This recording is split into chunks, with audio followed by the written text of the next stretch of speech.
This is the Sales Babble Podcast with the top 10 sales and marketing tips for 2024 with returning guest Neil Kristianson.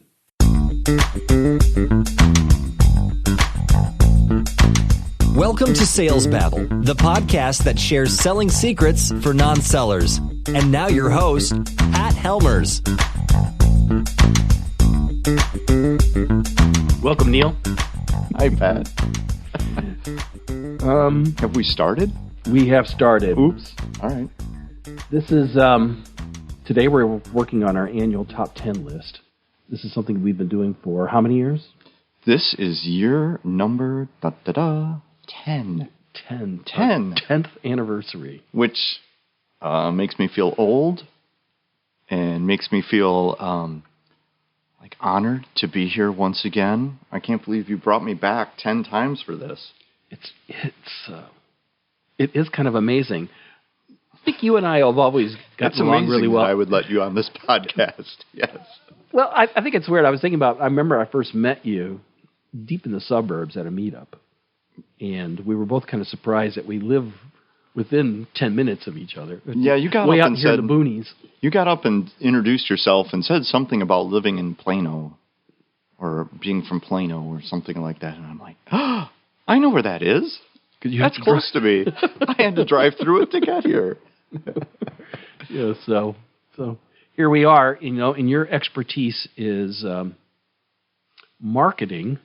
When I first met you, your expertise was email marketing, but you've broadened quite a bit from that. I've done a lot of things since then, yeah, exactly. Doing more, marketing, and now I just do a lot of people management. So, it's gone from the very focused email marketing to all kinds of things, so, yeah. Now, are you doing management in the Dallas perspective, where the greatest leader comes from behind? I try. That is great. I try not to be the, what would be the opposite of that be? The heavy-handed? Is that a good way to put it? The mafia. Yeah, I don't like to be that person. So I try to lead that way. You'd have to ask my people if I succeed or not. I can't answer that question. So everybody knows what's going on here. Maybe this is the first time you've ever been to one of these. We usually do these just before the holidays. I'll release this during the holidays. Yep. And what we each have 5 things that we've found over the last year that we recommend that you all might want to investigate and look into and maybe embrace in your own lives. Top 10 things, ideas, tools. I think it's kind of become a rambling list. It used to be very, it was the top 10 tools. It was very tool specific. And then, I don't know, at year, 6, 7, we decided we were running out of tools. Yeah. And so we kind of broadened it out here. And now, I know I look back at what I talked about last year, and that was all just concepts last year. So we've morphed over the years with this thing. Mm-hmm. Yeah. Yeah, my list right here. I've got my list right here. I've actually got a couple tools on the list. So I did bring back some tools this year. I have some tools as well. So we should probably get to this. I'm not one to dawdle. Yeah. Although these podcasts are commonly not that tight compared to my other little 7-minute ones. If you're here, if you're here for 7 minutes, I'm sorry. Yeah. We're gonna have 7 minutes on the intro. It's gonna be a while. But before we started, we have a ritual that we do. Oh yes. Oh, very important. Very, very important. Yeah, I got some beer. We got beer. So I got 2 beers. These are beers that I've brewed. I pulled these out of my kegerator, my Keyser. Yes. Today. Not to be confused with Keister. Yes. Yes. Right. All right. We got 2. We got a Belgian wheat, a Vit beer. All right. Like a wheat beer, kind of like a Blue Moon. All right. But more kind of the Belgium style. There's like no orange in or anything like that. Yeah. And the other one's a nut brown ale, very English pub. Okay. Like. Yeah. Something you would get on the big draft. Yeah. It's almost like a dark chocolate. It's kind of dry. Ooh. They're both really good. They're both different from each other, and they kind of pair well. They're like salt and pepper. Like peas and carrots. All right. So which one are we starting with? No, that's well, since I'm the host, I should probably offer to the guest, or you want me to pick? Well, if I'm picking, I'm going to start with the wheat because I want to finish with the other. You want and then that totally makes sense, right? We start light, we go dark. Okay. Well, yeah, I wasn't even thinking that. I was just thinking what I think is going to be my favorite. So I've got to go in the right. I got to leave here with the right taste in my mouth. Okay, this one I think they are not labeled. No, they're not. I literally just filled these. All right.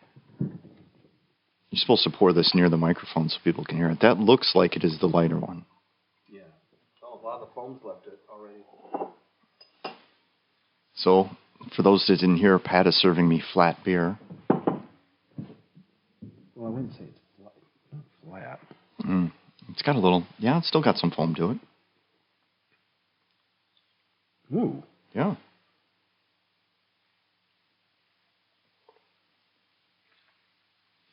I'm not a wheat beer person, and I actually like this one. You like this? I like this. You know what I like about it? I like the mouthfeel on it. It isn't as fizzy as I thought it was going to be, because it came out super foamy. It's better when you first pour it. Okay. I feel like bringing all those kegs up here. I've just been... No. We don't need to do that. But this is a nice balance. You can taste the grains. That's good. There's a sweetness to it, but the hops are just right to balance it right off. I like this. You should be quite proud of yourself on this one. I'm pretty pleased. You got that one right. All right. So now do we actually have to work let's get to work that you've here. given me beer? Yeah. Okay. So you want to start? You want me to start? You start. You start. Go for it. Okay. My first one is an insight on LinkedIn. I think LinkedIn has changed a lot in the last year or so. For the good or the better?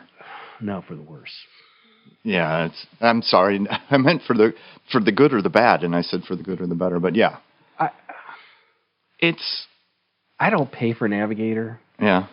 In fact, to a certain degree, people who do kind of invalidate, in my opinion, what LinkedIn ought to be. In my opinion, LinkedIn should be like a networking tool. Mm-hmm. But just like in a networking meeting, if I was at the chamber and I was meeting people, I'd be kind to them. I'd ask them about themselves. We'd exchange cards, maybe agree to like meet at a later time. And that's not what happens at LinkedIn. It's like they stepped up to you and they shoved something in your hands and start talking about this stuff. And in a Navigator, you can do that. You can go into that messaging app and you can just... hate those. And here's a clue. If you send me one of those, we're never going to talk. Never going to happen. Never. I'm not responding to that. And I just ignore them, I think. But if I could block you, I'd block you. I've gotten very good at blocking spam emails now. You know, those people that say, I just happened to find you on LinkedIn. Yeah, right. You just happened to find me as you were researching people to annoy with your spam emails. But I just block all that stuff now. I got too much to do in my life to deal with your unsolicited whatever. A lot of those messages come from the notes portion when you connect with somebody. Mm-hmm. And I've always been recommending in the classes that I've been teaching on LinkedIn, twice a year I teach, and that's what people are using. That's what's showing up now in that note section. And for the first time ever in my life, I went to connect with somebody, and I usually put in a note like, we did meet at the chamber. We did meet someplace. Right. At some conference. It said, Pat, you can't do that. You've overused your notes. Which is the whole point of this thing. And I'm like, it says it'll get reset next month. I'm like, is this a new monthly thing, or did I run them out for this year? I don't think I'm overly connecting with people. Yeah. I mean, what the heck's going on? I don't. The whole thing just troubles me, and I think that I just go on. My problem with LinkedIn is it's becoming the dumpster fire that used to be Facebook.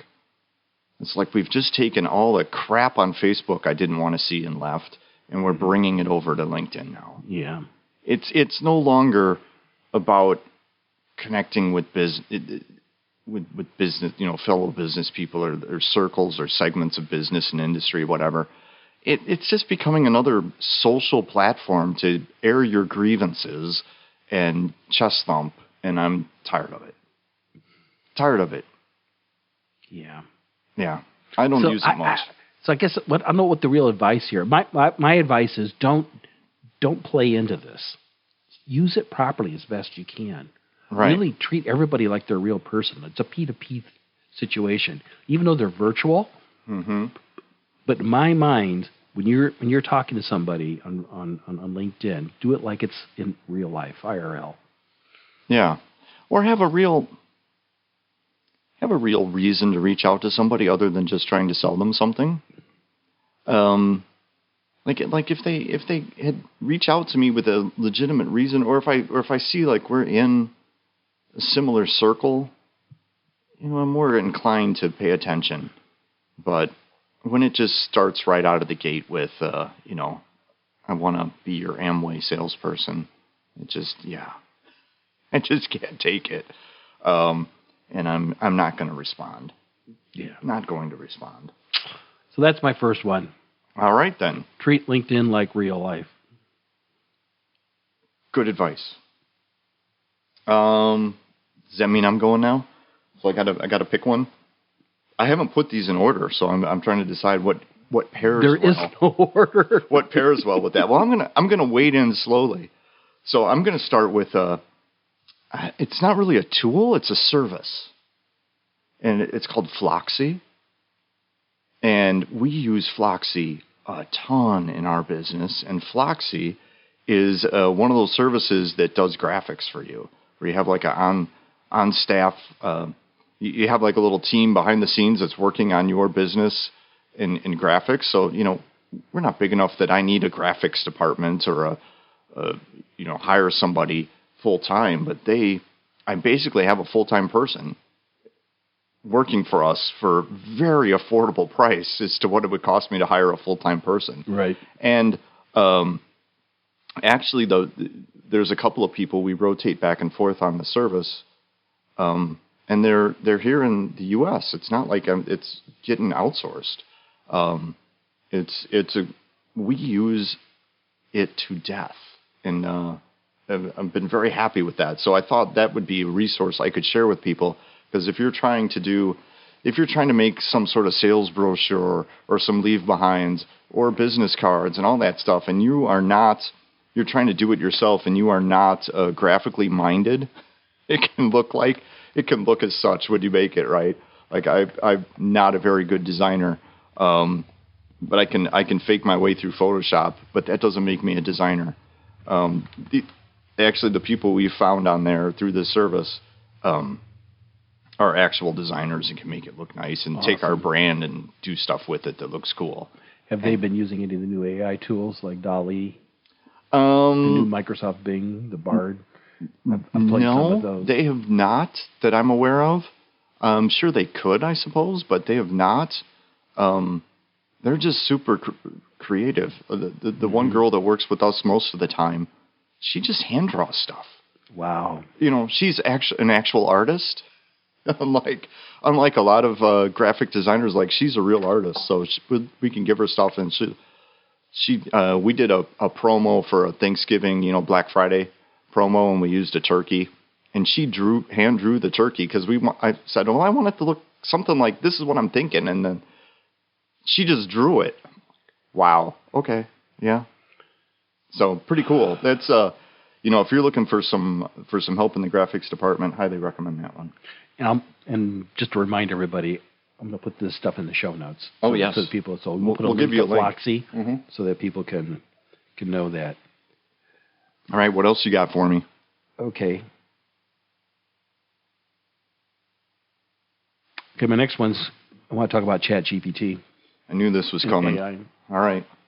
So I think we did maybe mention it a year ago. I think I just got it like in November. It was just coming. It came out in November last year, didn't it? Yeah. Mm-hmm. Yeah. I think. But by the way, can we please rename it? Who names their company 4 syllables long? That's way too much. I need a Kleenex. I need something short that we can call this. OpenAI is the name of the company. ChatGPT is the tool. Yeah, but it's just too much. But it sure rolls off the tongue. No, it doesn't. No, it doesn't. Anyway, I'm sorry. Go ahead.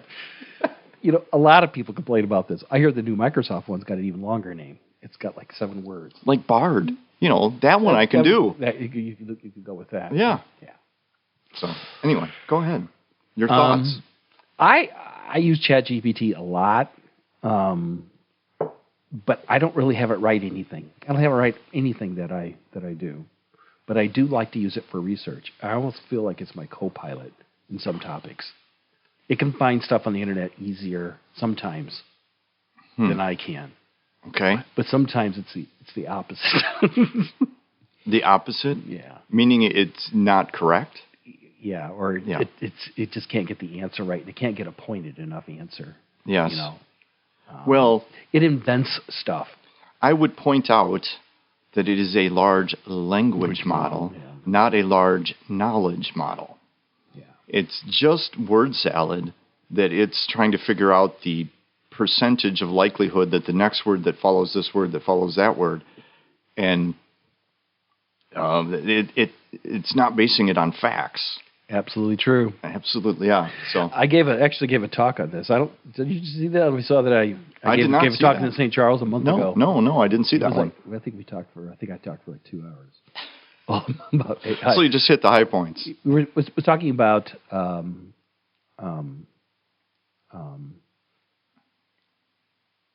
AGIs, artificial general intelligence, a broader version. Yes. That some people think is going to bring about singularity in the end of humanity.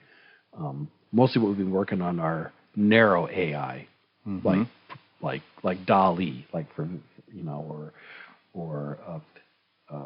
certainly ChatGPT, and just the way the Microsoft ads work, and how they decide what shows up in front of on your feed or whatnot. That's those kinds of narrow ones. So, but I think the thing that I really wanted to get across was that I think we really need to be careful with how these things work. There's a lot of pushback, and there's been a lot of problems. Like, have you noticed, I've been on Zoom calls, and people are saying, you got to turn those recorders off. Some people go on and on about how awesome these are. They're taking every word, and they're immediately transcribing it. But I've been in a number of groups that says, you got to turn it off, and they'll kick people out of the Zoom who have them on. Because of what concern? Privacy. Yeah. People are less likely to speak as openly if they know they're being recorded. Well, yeah. Well, I would argue that we've been recording for years and years. That's not a new issue, but it doesn't stop somebody from opening up the recording app on their phone. Yeah. But taking notes and whatever. I'm using. I use it to. Well, with a caveat, I use it to write.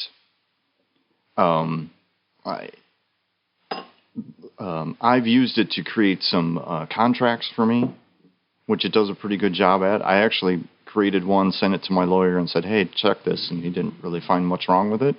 Now, I didn't just take what it spit out. I massaged it some and worked through it. I think that's the biggest thing I found with it is I usually don't use it if I'm for creative writing or sales writing or marketing. I don't use it out of the gate. I use it to try to take what I've already written and make it better. So I'll feed what I wrote into it and say, hey, rewrite this. And then sometimes it'll come up with some phrase or something and I go, oh, I like that one better. And then I'll substitute that in. I very rarely say, hey, write me an email about this, because it's just, I had somebody send me an email recently that I read it and just went, oh, ChatGPT. It is totally, in the spring, I was having to do sales calls. Yeah, it actually can do an okay job. Yeah. In the style that I like. Yeah. But some people, you could also give it your style of writing and tell it using this style of writing. Yeah. Yep. I've tried to get on the new version where you can teach it. You can upload your stuff and make your own version of the bot. And by the time I tried to get on there, it was already full and I'm on a waiting list. So haven't been able to do that yet. But saw some demonstrations with that and was very excited about that, because I basically want to use that to create a customer support chat box. Yeah. Chatbot. A box, actually, that we put on the website. But that people can get their basic questions answered with that would be in our voice, because we have so much content that I can just feed into this, videos, podcasts, all that, and teach it. So I'm excited to play with that, but haven't been given the reins to it yet. We got to pick this up. Okay, let's go. I think it's your turn. Oh, it's my turn. All right. Well, if we're picking this up, then I knew you were going to say something about AI, so I have an AI one ready to go to piggyback on yours, and that is AI washing. In other words, you remember greenwashing? You remember the .com I know age? greenwashing. Yeah. You remember where everything is suddenly organic, and everything is suddenly like back in the late 90s, everything suddenly, we started changing company names to have a .com at the end because it was amazing. I'm seeing that now with all this stuff that says AI. AI. But it's been doing this for a long time. Yeah. This has been, for like 5-6 years. Well, it's really picked up this year. It's really picked up this year, and we are really stretching it to be able to try to get the 2 letters AI in there somehow. And at least we're not talking about blockchains anymore. Yeah. This blockchain, it's on a blockchain. That's on a blockchain. That's on a blockchain. Well, wait till you combine AI with the blockchain. That's really going to blow your mind, Pat. But yeah, it's just, I don't know what you do with that. I was just like food for thought. Watch out that just because it says AI doesn't mean it really is. It doesn't really mean it's doing anything magic or anything great. It's just getting, yeah. And I feel sorry for anyone named Al now. Because in our Sarah-free world, like Al and AI look the same. Every time I'm reading something, I go, "Oh, do you? Oh, Al. Oh, wait, no, that's AI." Then I see some guy named Al, and I think it's AI. So anyway, I feel sorry for those guys. All right, what else you got? We had to pick this up, so I'm moving now. My next one was, because I've been working on this book, something I did was I joined an AI a writers group. That has been phenomenal. Oh. For anybody in sales should get into a writer's group. Oh, why so? It really improved my style of writing, my ability to write and to be clear. It just really elevated it. Because not only it's forcing me to write in front of people and actually read it to them, which just raises the quality. Just to be able to do that, even if they said nothing, I would improve my quality of writing. Because it's very visceral to have people in person telling you in real. But then you get feedback on the grammar and punctuation and stuff like that. And sometimes of the fundamental themes of what you're talking about. And you're like, it's just amazing. So where do you find a writers group? How did you find one? Here at the library. Oh, the library. Okay. And are most of the people in there, writing their novel? Novels. Is that what it is? Poems. Yeah. Short stories. Okay. And me, I'm writing a business book. Okay. But they like my book. Oh. This has been really fun. I've been getting terrific feedback on it. They're very excited every time I bring parts of it. I bring parts of the book to them. Nice. Yesterday I read 5 chapters to them. They're little chapters, but yeah. And how many people are in your group? I think there's 25 people on the list that are that come commonly. It does revolve. It's not necessarily everybody. There's a few. There'll be 4 or 5 people on Zoom, and there'll be 5-6 people in the room at the time. Okay. So, yeah. Interesting. Yeah. So I took a writing class a few years ago at community college, and I found that very similar. Never thought about a library though. Yep. It was nice because I got feedback from the teacher and all that there. And there's a ton of marketing people out. There's a ton of people out there trying to market to me, business people, how to write a book. Mm-hmm. And usually what they're trying to get you to do is to write some crappy book as a lead magnet. Yes. To the point where they'll do all the work. Right. You just get interviewed for an hour and a half, and then suddenly it magically becomes a book. And, right. And it's nobody wants to read it. People give them away for free. Right. Right. So. Yeah. And, this is not what this group. This group is. You are really. It does have its place. I've got no problems with little ebooks. Sometimes they're useful, actually. But yeah, this is a serious book, and I'm writing a serious book, and that's what's great about a writers group. All right. Nice. Let's see. What else have I got? my next one is another tool. It is Motion. Have you used Motion yet? It's a calendar. So let me back up a bit. I used to try to time block, right? Have you ever tried to time block your calendar? Where you go in and say, from 7 to 9, I'm going to work on this, and then from 9 to 11, I'm going to work on this. But I do that. What always happened to me was then something comes along and derails me from my plan, right? So, hey, there was some crisis I had to take care of, and now everything on my calendar is off because I didn't get that one thing in. And so the beautiful thing about Motion is you put in your to-do list, and it just automatically, it time blocks for you. But if you don't finish it, it moves things around on your calendar. So it's just a constantly updating to fill in between your appointments. It fills in with, hey, you should be working on whatever right now. You should be working on that contract, or you should be working on that sales copy. Oh, and then how does it do that? It just types it up there, or does it? It's a calendar that looks very similar to Google Calendar or any other calendar, and when you add something to your to-do list, you give it a time frame. You say, I need it done by this date, and it's going to take me 30 minutes. And it just finds in your calendar where to stick in that 30-minute time block. And then it's constantly updating based on so if I finish something early, it takes it off the list and puts something else in its place. And it just constantly cascades a new calendar out in front of me. So I always have something, when I open my calendar, there's something I can be working on this minute.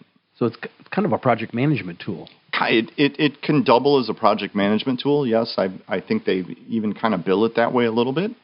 It also has the other thing I love about it is I can just go in and highlight some dates. Like if I'm trying to set up a meeting with you, and it used to be I'd sit down and type out, hey, Pat, I've got Tuesday at 1 open, I got Wednesday at 4, and all this. Now I just go in and highlight my calendar, and it automatically picks time slots in there and writes out all the text. It says, hey, could you meet these days and times? And it just automatically fills that in, and it puts in a link where it says, hey, if those don't work for you, you can see more on my calendar here. And then so I just cut and paste this, stick it in an email, and send it to people. It's awesome. Just that little feature alone saves me so much time because I used to sit there typing out Motion. And I'll get you the URL that you can put in the show notes because that's not that simple for the URL. But it is a handy little tool, and it's not that expensive. And it's pretty reasonable. And it sounds like you've bumped up your productivity this way. There are a couple little hacks in there that I use that highlight the calendar to give options. I use constantly. Just that thing alone was worth it to me. So, all right. Before you go on to the next one, I'm gonna need a refill. Okay. Let's get that. Oh, we got to take care of this. All right. Thank you. Oh, there was a little bit. Woo. Okay. All right. What else you got? Well, I want to go back to writing. You've done a lot of writing this year. But I've done a lot of writing this year. Yeah. It's been really fun, really interesting, really fun. 2 tools I highly recommend that I've been using. The Hemingway app, I think I mentioned before. Yes, I think we've talked about Hemingway in years past, yeah. You take your writing, you copy, you paste in, and it does a really nice job of kind of tightening up your words. It gives you suggestions about grade level and you want to be at like a 4th, 5th grade level. Right. That's kind of where I'm right there. And you think about it, too, and it's not that people are uneducated that you're listening to, but some people, English is their second language. Just gives an opportunity for everybody to fully, clearly understand what you're what you're writing. But a new one that I'm using this year that I thought has been really, really great. I only author in Google Docs. Okay. the main reason I do that is because I love the fact that it's up in the cloud and I have to worry about a hard drive crashing. Mm-hmm. Not that I have hard drives anymore on laptops. These are all solid states, and they have been for years.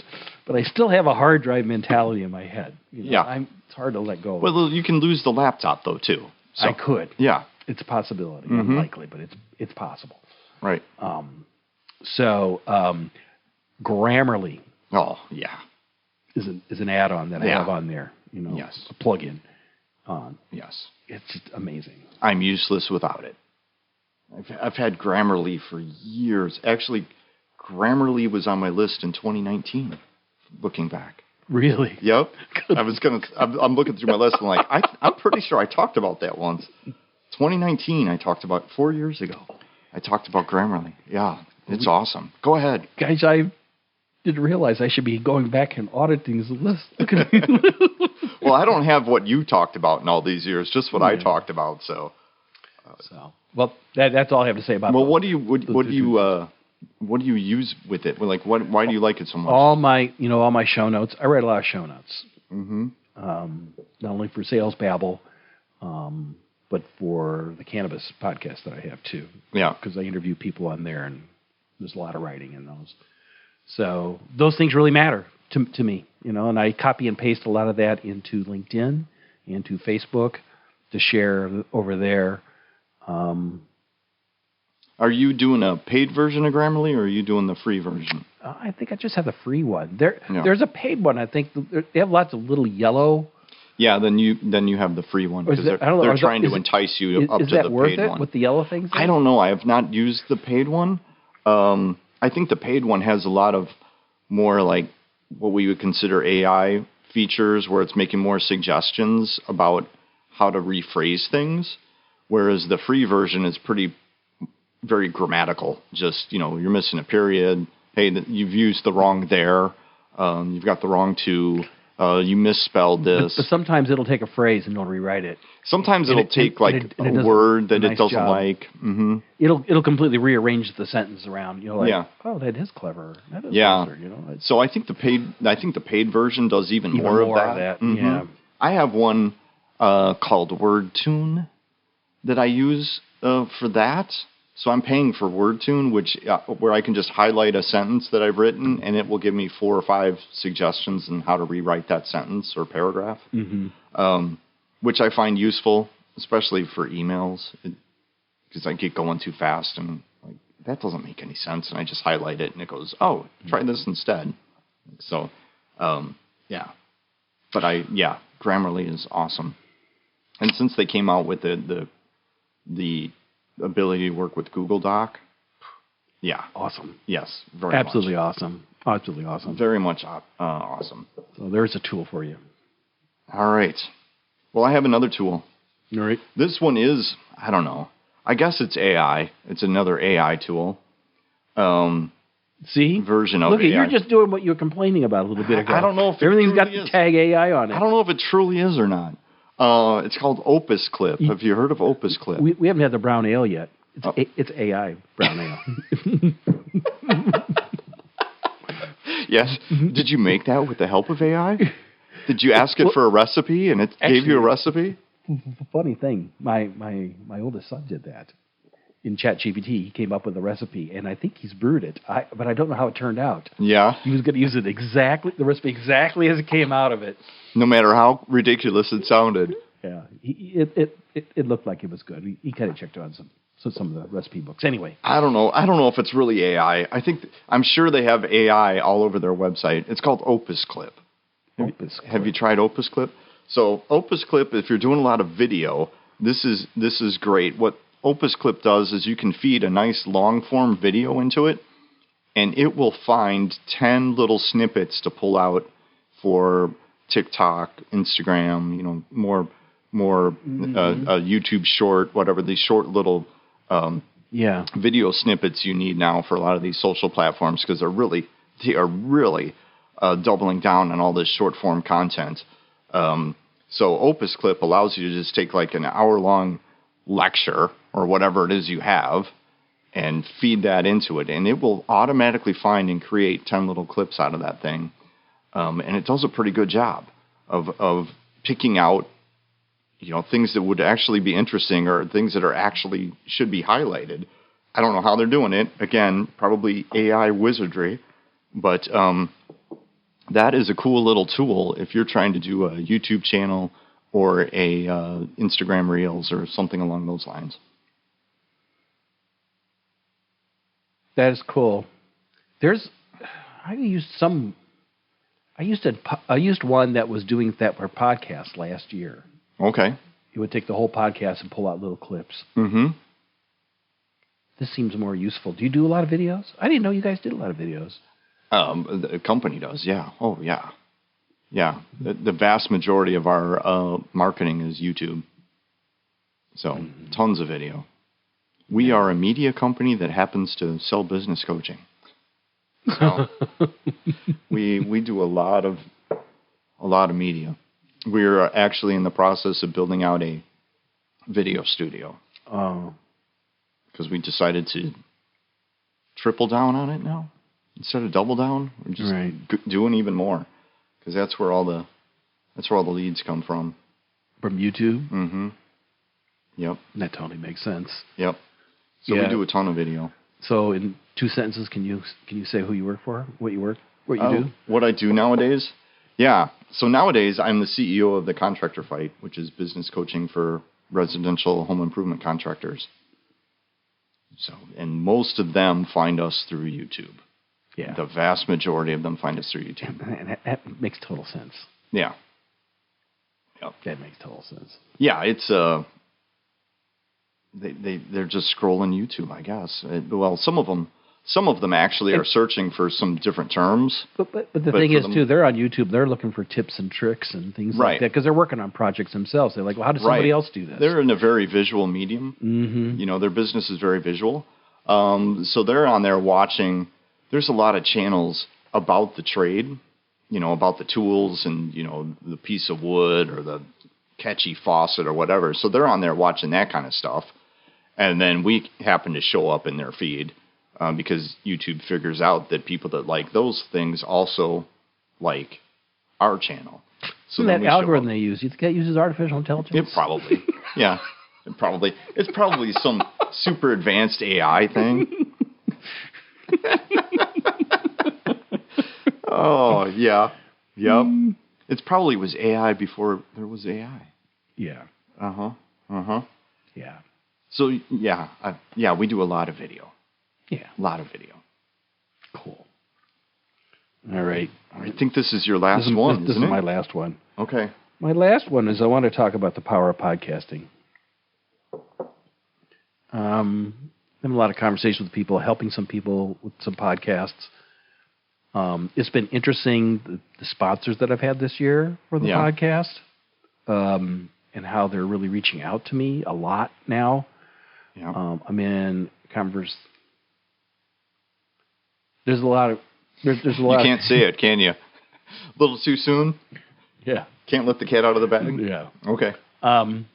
But what's been interesting for me is that a lot of people have been seeing podcasts from the wrong point of view. They kind of consider it radio, and they think of a monetization style in the context of radio, which is traditionally ads. Right. But there really isn't really any money in podcasting. Podcasting is for being around for probably, 16, 17 years, or maybe almost 20, I bet you. 2007? That's what I'm thinking, 2007. So we're talking almost 20 years. Yeah, we're getting there. It's still a misunderstood tech that only a small segment of people use.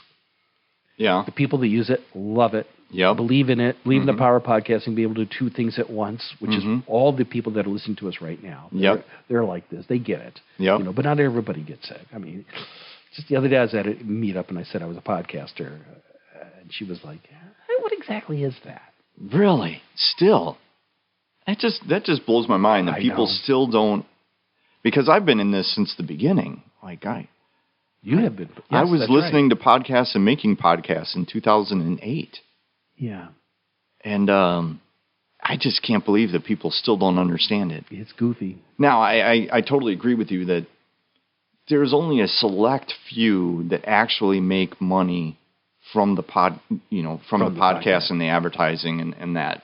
But I think more and more that's changing. Like, you see a lot of big players coming into the space now. A lot of the news channels coming in, some of the entertainment channels coming in and creating content. A podcast can have a lot of value, even if it doesn't have a lot of listeners. And I think that's what people don't get sometimes. I think, for me, right in the cannabis space, it's given me an opportunity to learn a lot about that industry.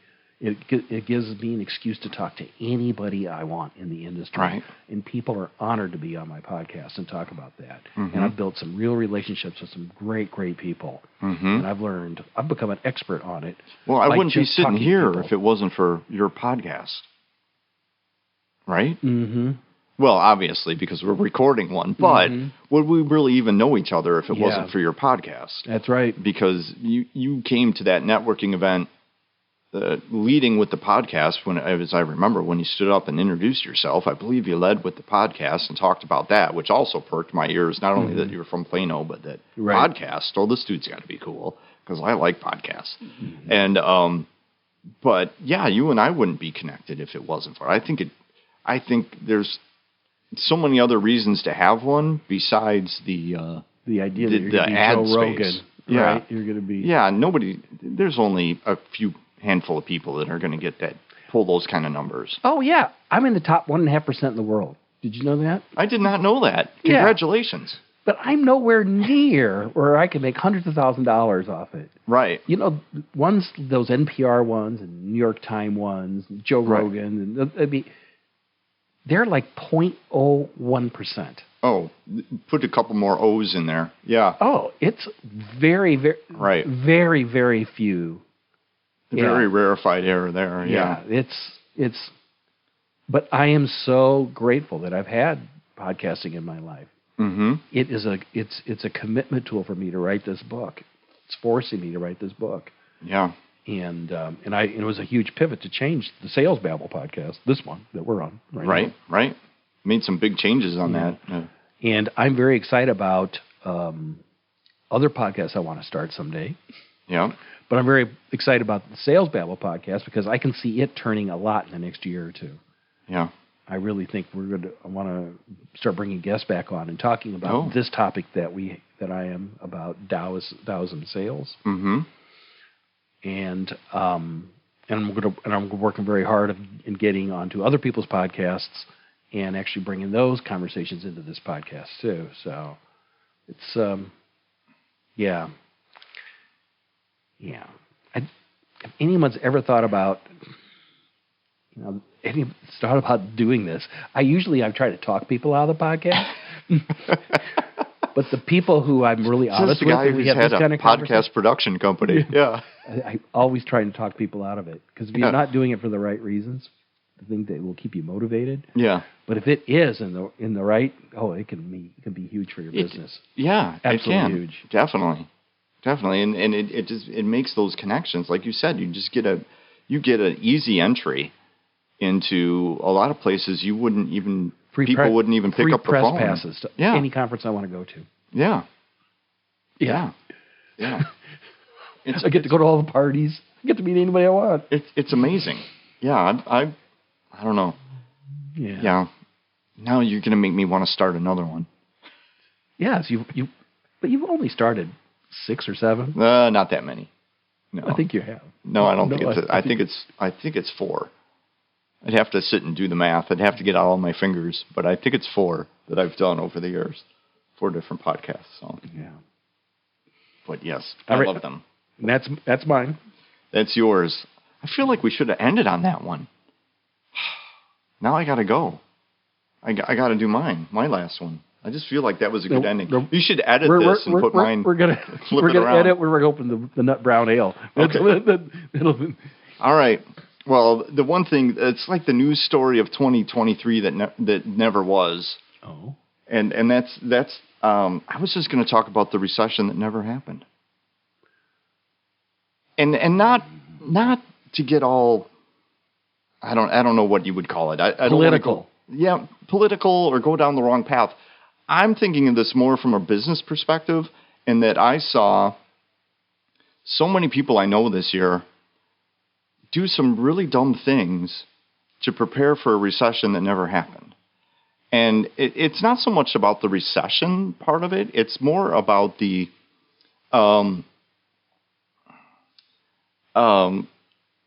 just getting so sidetracked by things that aren't real. And I think people do this in a lot of things, and not the recession is just an example. But I saw so many people sitting and waiting because they're waiting for this recession. And I think the recession is just an example of one thing we do that with. But I see people sit and wait all the time, waiting for the perfect moment, the right relationship, the permission, the whatever. And this whole non-recession really just kind of highlighted that once again, that we sit around and we wait for permission. And so as we go into 24, I would just encourage people not to wait for permission, not to sit and wait for something that may or may not happen. I'm all about my personal motto. I think I even have the T-shirt on today. Yeah, I do, underneath the sweater. You can't just stop. Pat's got his sales babble. I got my sales babble. I've got my "You Can't Just Stop" T-shirt on today. You just can't. But Neil, you just can't stop. No, you got to keep going. You can't sit and wait because it's never going to be the right time. So I saw a lot of that this year, and a lot of people taking no action or just doing time-wasting things, waiting. And so my last one was about the recession, but it's not really about the recession. Yeah, it reminds me of the Rothschild quote, when there's blood in the streets, buy real estate. Mm-hmm. It's the idea that no matter how bad things are, there's a business opportunity if you look. Right. Yes. And there's a lot to that. Yeah. It sounds to me like, it's funny you're talking about this. This is actually an interesting topic for me, and I'm a little leery of talking about it too much. Yes. Because I don't want to get political. But I've studied quite a bit of economics. I know a lot about how things go. Yeah. And I had a feeling it was going to turn out the way it's turned out. Yeah. It feels to me like Jay Powell knew what he's doing, and it's all worked out. But I also understand deeply that a lot of people feel like we're deep in a recession, and it's because of the inflation, which is, to a certain degree, if you understand economics, not surprising. Yes. Given we just came out of a pandemic. Yes. And the money that was flooded by the government into our, and that's what kept everybody from stopping from moving into cardboard boxes on the streets, right? During COVID. So I get that people feel it, and people want deflation, which would be terrible for the economy, where prices go back the way they were in 2019. Right. That's never going to happen. No. It just doesn't happen. It's not going to happen. If you can get your feelings about this stuff aside and be logical like you are in the rest of your business and say, well, to me, it comes down to a lot of control what you can control. It's a very stoic thing. Is it? Yeah. Okay. Yeah. Awesome. Yes, it is. Isn't it? And let go of what you don't have control of. Right, and that's what this whole topic was for me this year. Is everybody trying to control something that they had no control over? Just keep doing the business, keep working on what you can work on, keep controlling what you can control. And don't wait, don't pause, don't wait for permission. No. Someday, this whole idea, some days never comes. Right. So I guess my point was I just saw a lot of people this year waste a lot of time waiting. Yeah. And waste a lot of energy. Yeah. Worrying or whatever it is. I can see that, and I can see in your business you bumping into that quite a bit. Yeah, I saw a lot of that with our customers, prospective customers. Yes. I'm still seeing it. And I'm not being all Pollyanna, stick my head in the sand and pretend there'll never be a recession again. There will be. There will be a recession. But it's when it's a win, not I can't control that. Right. I'm going to keep doing what I do and keep moving. So that was my point. I like it. All right. I like it. Am I fired for using the R word on the Sales Babble podcast? Yeah. Okay. All right. So you ready for the nut brown ale? Oh yeah, definitely. All right. I hope it lives up to the wheat that we already had. Oh. Let's see. It's brown. It's brown. Well, we got the brown part right. Yeah. Oh, it looks good. These bottles aren't keeping as fizzy as I'd hoped it would. No, there was no pop on that one. No.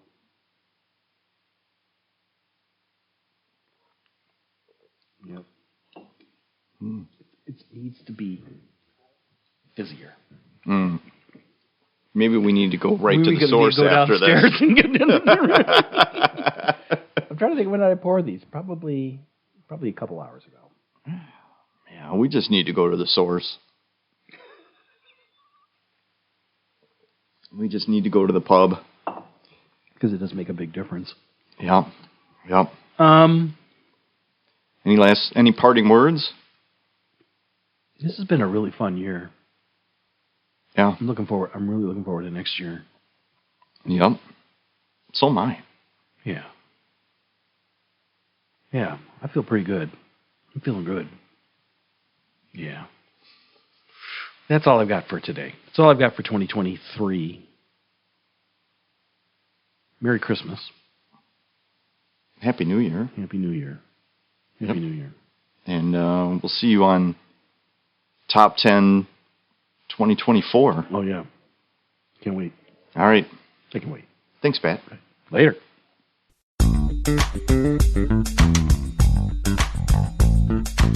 Thank you for listening to the Sales Babble podcast. Find us at www.salesbabble.com.